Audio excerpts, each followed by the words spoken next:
Hello everyone, my name is Sam and I'm from the Little Angel Theatre and I'm going to read you a story today. Now, my auntie lives in a country called Canada, which is a long way away from here. And when I was a little girl, she used to send me Canadian fairy tales to read, and I am going to read you one of those today. This fairy tale is from Canada, specifically a French-speaking part of Canada. Some people in that country speak French as their first language. Now, if you look into the history of this fairy tale, it pops up in lots of French-speaking countries in America, including some of the islands in the Caribbean, which are also a very long way away from here. Now, another thing to think about with this story is that it features a creature called a unicorn, which I'm sure you are very familiar with. What do you think of when you think about a unicorn? I think of a unicorn as a very beautiful, graceful, friendly creature. Well, they're not always friendly in some very old fairy tales, including this one. Actually, they were known to be fierce and quite scary creatures. How does it feel to imagine a unicorn as scary instead of friendly? Let's find out. I'm going to start the story now. This story is called TiJean and the Unicorn.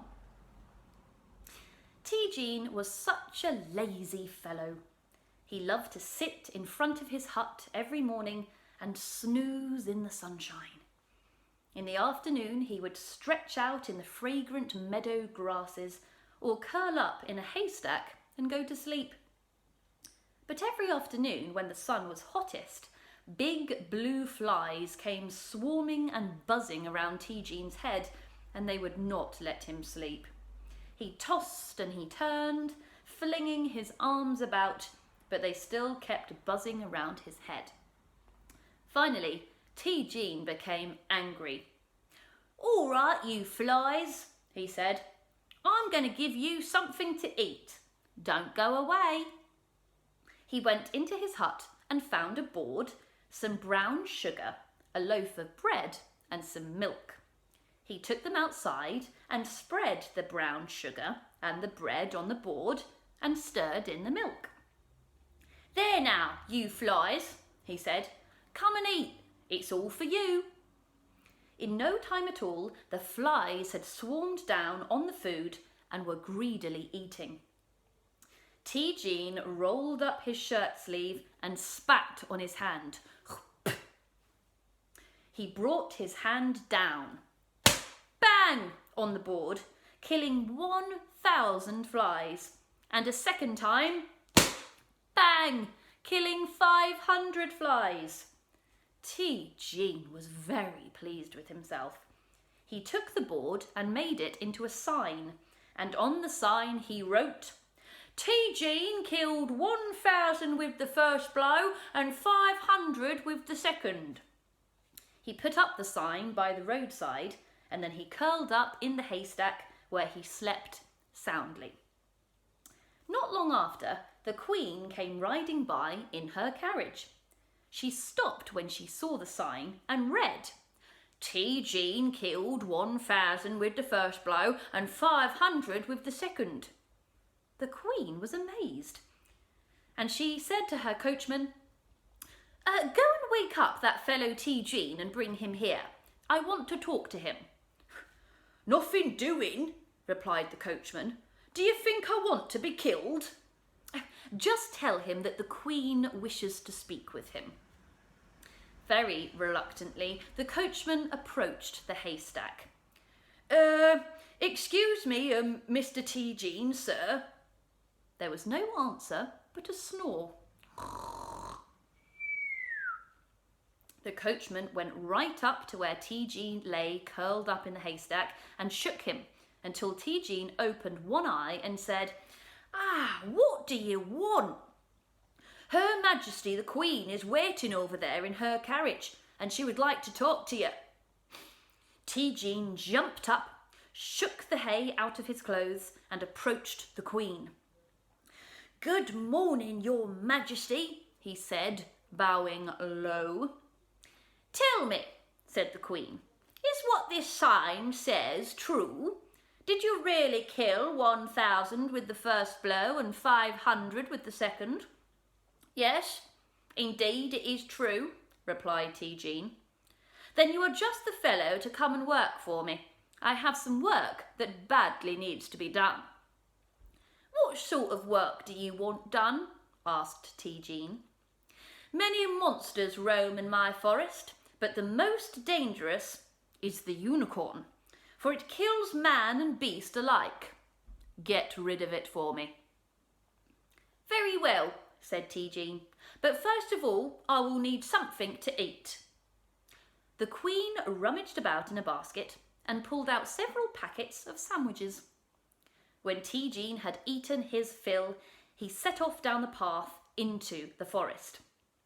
Follow that path through the forest, called the Queen.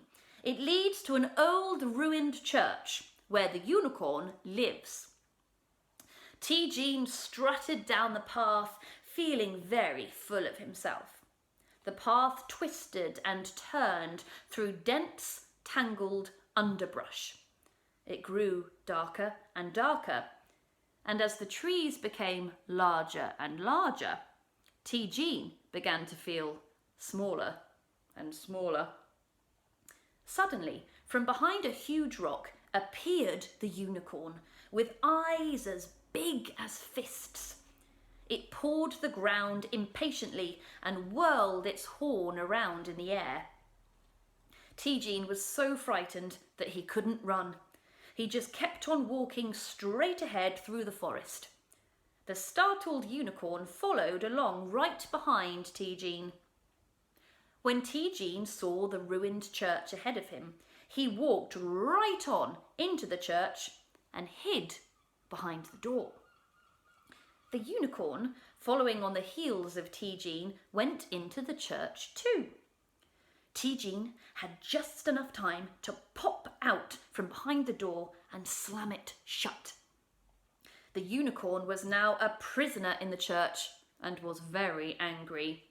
TiJean could hear it racing around the church, banging the walls with its horn. TiJean climbed up on the ruined stone wall and looked down. There was the unicorn with its huge eyes glowing in the dark, whirling its horn round and round. TiJean returned to the Queen.